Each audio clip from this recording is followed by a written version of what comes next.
I'm going to show you how to run a get-file-hash command in PowerShell. Classically, when you downloaded a file and wanted to verify the hash, it might have been difficult trying to figure out how to do so without getting a third-party tool, or unless you were already aware of an existing tool in Windows, such as through the command prompt. So PowerShell makes that a lot easier. So I've already downloaded a file, a chipset installer package. It's basically to run the command, run get-file-hash, specify the path, paste the path in there, specify the algorithm, SHA-256, and it'll give you the command. Now, that alone still makes it a little difficult because you got to check the characters for accuracy one by one, which is a pain in the butt. There's another little tool that you can use in tandem, is the compare object command. Compare object, reference object, paste in the one that you just got, the hash that you got from that file, and then the difference object, paste in the hash from the website, and let it do the work for you.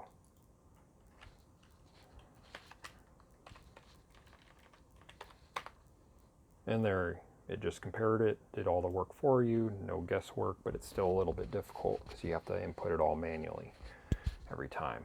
So not very efficient. Still better than the old school way, but still could use some work.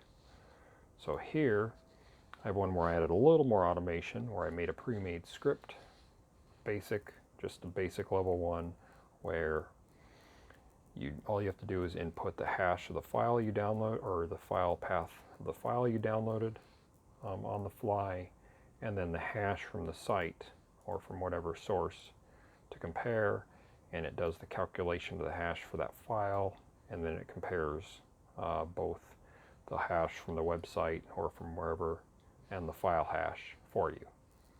Makes it a little more automated, and all you have to do is minor modification of the script every time. Still, you can do better though. Just keep in mind, the more complicated, the more troubleshooting that might be required trying to figure it out or deal with issues that come up. And you got to kind of weigh whether it's worth making it more complicated or not based on how often you're going to use it and the time you're allowed to actually deal with it. That's why I would recommend not just going out or being careful getting scripts from the web, because there are some nifty things out there, but A, you might not understand what they're fully doing, which is kind of risky, and B, if there are any issues and you're not familiar with what it's actually doing, such as in this script, and then you might have a difficult time, or it might be impossible for you to even figure out how to make it work, so you could waste all your time. So if you're only going to use a hash command one time, no sense in spending a week trying to make a cool hash script that you're only going to use once or twice.